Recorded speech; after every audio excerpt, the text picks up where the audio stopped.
Well, this is a thing. So apparently we might not play Tyrod Taylor on Sunday. Now, Aaron Glenn came out today and said he's not going to reveal who the starter is Sunday to remain having a competitive advantage against us. Whatever that means. But apparently Tyrod Taylor, who just recently, could be the starting quarterback, he is now going to be questionable with a knee injury.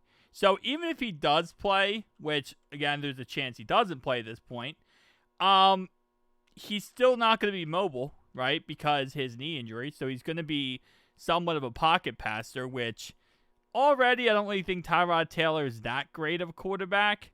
So it is one of those things where it's like you just took a guy who's probably already like a 5 out of 10, and you just bumped him down to a 3 out of 10, which also means we're probably going to play Justin Fields, who I don't know how to feel about this because he just recently got benched, right?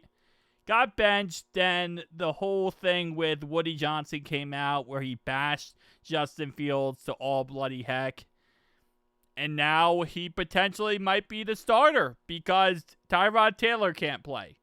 Now, right now on their roster, they don't have another quarterback.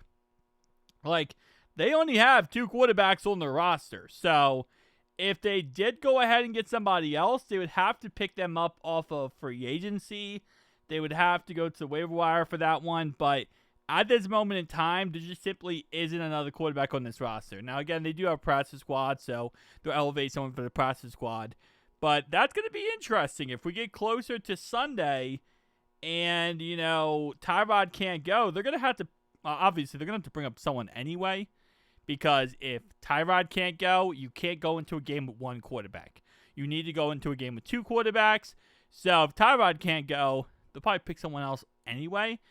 But at the same time, someone has to get the first team reps throughout the week. And my assumption would be it's going to be Justin Fields, I guess. Even though Tyrod is technically like kind of the starter now. I don't know. It's really weird. It's actually really weird. So our next update we have here is going to be on Trey Hendrickson. Trey Hendrickson was at practice today. He is still considered day-to-day. So he might not play against the Jets. Don't really think that's the biggest issue possible for us. I want him back versus the Bears. I really do. And recently, I don't think I've dissed them, but I think we're going to beat the Bears personally. But I will say, for the Bears' credit, they are a good team. Okay, the Bears are doing really good this year. And, I think we're going to beat them. And sometimes I gloss over them, like I gloss over the Jets a little bit. But at the end of the day, they're still a good team. Okay? Still going to be a hard-fought battle versus the Bears. I just think that we're going to be able to beat them. But, again, it's not a gimme game. No NFL game's a gimme game. Even this Jets game is not a gimme game. It's not. It's going to be a lot easier than other games that we play. But there's 0 games ever that's gimme games, especially after this year. This year is any given Sunday on steroids. So when it comes to any, football game we play, we got to take it with a full heart. This could be a game that's going to be 4 quarters back and forth, and we're going to have to barely squeak it out, right?